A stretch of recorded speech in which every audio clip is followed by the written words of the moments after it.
Baik, bismillahirrahmanirrahim. Kita masuk ke part 2 untuk pembentukan kelompok eksklusif jagung kedelai. Di mana setelah di part 1 tadi penjelasannya setelah melakukan edit atau batal approve dari user kades, setelah itu edit petani di user operator, dan setelah disetujui kembali oleh kepala desa dengan petani yang komoditinya sudah dirubah jagung kedelai. Nah, sekarang kita masuk ke pengusulan pembentukan kelompok untuk jagung dan kedelai. Jadi kita masuk di operator desa, user operator desa. Saya ambil contoh PD Marisa Utara, lalu saya login. Nah, setelah sudah masuk, nanti kita akan masuk di kelompok tani. Masuk di kelompok tani, lihat detail. Nah, dilihat detail ini kita akan menambahkan kelompok tani untuk komoditi tumpang sisip atau komoditi jagung dan kedelai. Jadi kita tambah.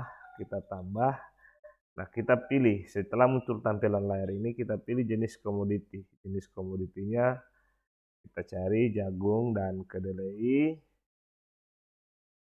Jagung dan kedelai, kemudian jumlah alsintannya. Kalau tidak ada taruh 0, kemudian jumlah petani. Nah, di contoh ini saya mencontohkan untuk satu kelompok ini 3 orang saja. Ya. Kemudian saya submit. Nah, muncul layar seperti ini. Kita tinggal mengisi. Jadi untuk nama kelompoknya, kita masuk nama kelompok ini, nama kelompok yang sama. Nah, ini saya ambil contoh kemarin untuk Marisa Utara ini ada nama kelompoknya Harapan Tani. Harapan Tani. Harapan Tani. Kemudian PPL tinggal pilih langsung secara otomatis PPL Marisa Utara. Nomor surat SK. Nomor surat SK ikuti SK yang pembentukan kelompok yang sudah dibuat tahun lalu. Ya, jadi tidak bukan merubah lagi atau membuat lagi SK pembentukan kelompok yang baru, tidak. Tetap menggunakan nomor SK yang sudah ada untuk SK kelompoknya. Nah, katakan saya ambil contoh ini 01, ini contoh ya, atau 02. Nah, kemudian alamat lahan di dusun mana? Saya contohkan misalnya ini di dusun Anggrek. Anggrek. Kemudian koordinat lahan tetap menggunakan koordinat lahan kelompok yang kemarin. Jadi kelompok yang kemarin silakan diisi. Saya taruh di sini, saya taruh 0 untuk contoh, tapi untuk teman-teman sekalian ini wajib diisi ya, koordinat lahan wajib diisi. Jadi sekali lagi, bagi kelompok yang diusulkan dan tidak memiliki koordinat lahan, ini akan kami kembalikan karena memang koordinat lahan itu menjadi salah satu persyaratan wajib di usulan CPCL. Nah, setelah kita mengisi kelompok tani sudah, PPL, nomor SK, alamat lahan, kita tinggal masuk di memilih di sini. Nah, di sini ada ketua kelompoknya. Untuk yang saya ambil contoh ini, ketua kelompoknya Saipul Pakiri. Tinggal saya klik. Kemudian yang kedua anggotanya yang kedua ada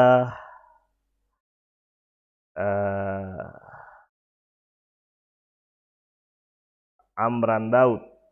Ini saya misalkan ya. Kemudian yang ketiga ada Sutarjo Rupu.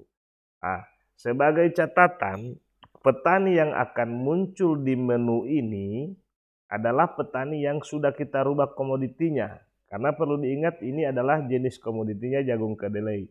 Jadi kalau petani yang kita tidak sempat atau kita tidak rubah komoditinya, hanya tetap di komoditi jagung, katakan seperti contoh, pada saat kita akan masukkan di sini, namanya tidak akan muncul di sini.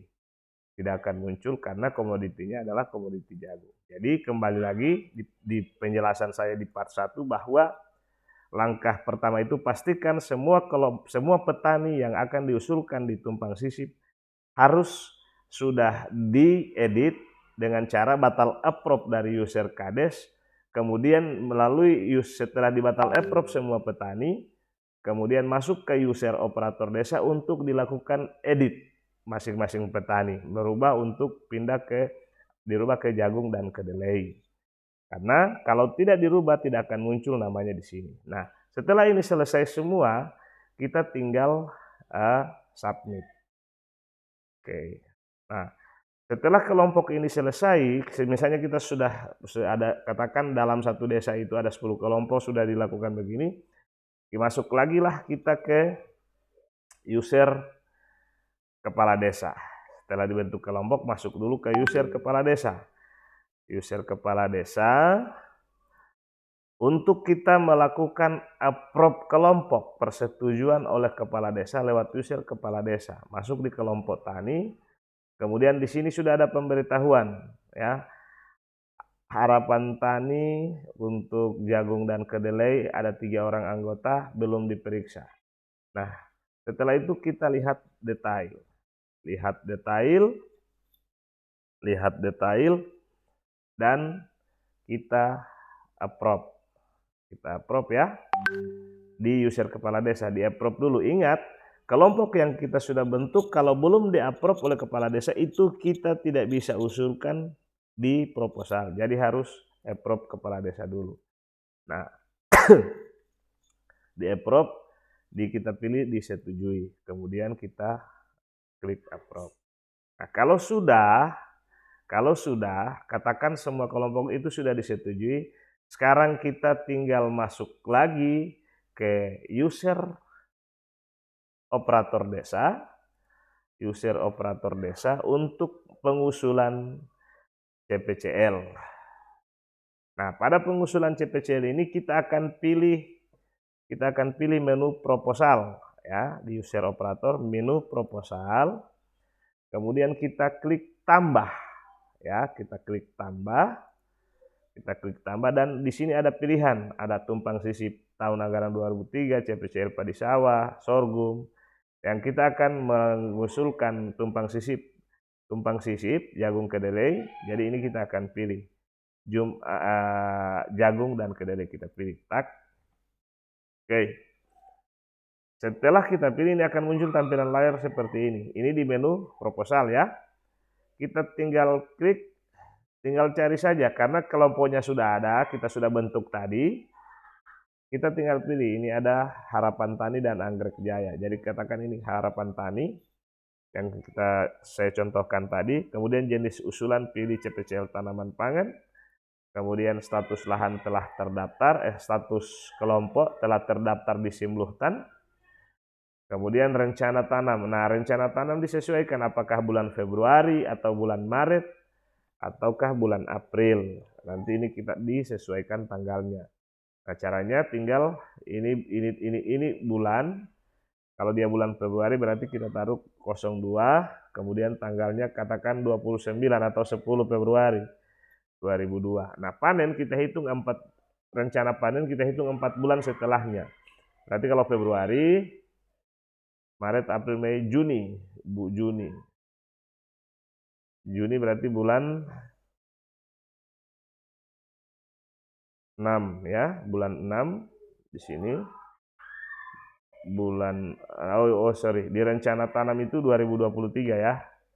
2023. Kemudian di sini Juni bulannya 06 10 2023.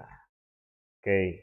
Setelah itu propritas. Nah, propritas ini kita isi propritasnya karena di sini satuannya kilogram. Saya contohkan misalnya propritas saat ini, hasil penghasilan saat ini kalau dirata-ratakan misalnya 4.000 atau 4 ton per hektar, berarti kita taruh 4.000. Kemudian target, propritas target. Oke, kita targetkan ini tanaman harus 6 ton. Jadi kita taruh di sini 6.000. Nah, setelah itu kita akan mengupload yang namanya CPCL hard copy yang kita sudah scan, yang telah ditandatangani oleh kepala desa, ketua kelompok, dan PPL, dibentuk dalam PDF, file PDF, kemudian kita upload di sini. Kita klik ini, browse, kita cari di mana kita simpan di laptop file PDF yang telah kita buat, yaitu file PDF CPCL dan file PDF surat pernyataan. Baik, setelah itu, karena ini saya tidak contohkan sampai ke sana, karena saya tidak punya itu, ini hanya contoh. Setelah dibuat CPCL dan surat pernyataan, sebagaimana formatnya sudah kirim di grup WA, setelah itu tinggal submit. Nah, kalau Bapak Ibu operatornya sudah submit, tugas Bapak Ibu selesai. Tinggal nanti di level BPP yang akan melakukan verifikasi, mulai dari PPD, kemudian ke koordinator BPP. Setelah itu akan diperiksa oleh kami di dinas, di tingkat seksi. Jadi seperti itu Bapak dan Ibu sekalian tutorialnya.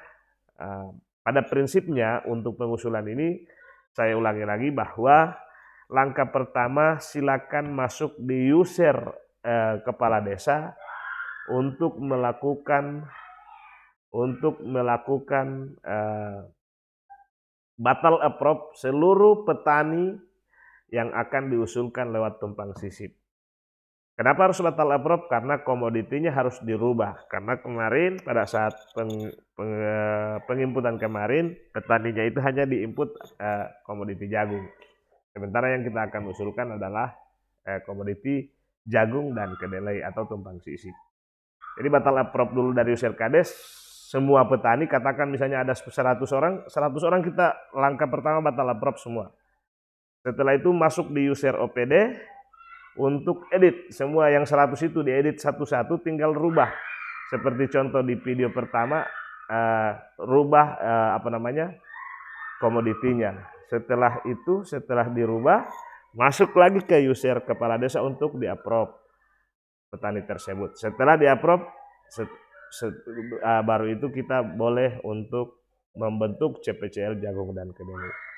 Oke, saya rasa demikian. Terima kasih. Mohon maaf apabila ada hal-hal yang kurang dipahami. Terima kasih. Assalamualaikum warahmatullahi wabarakatuh.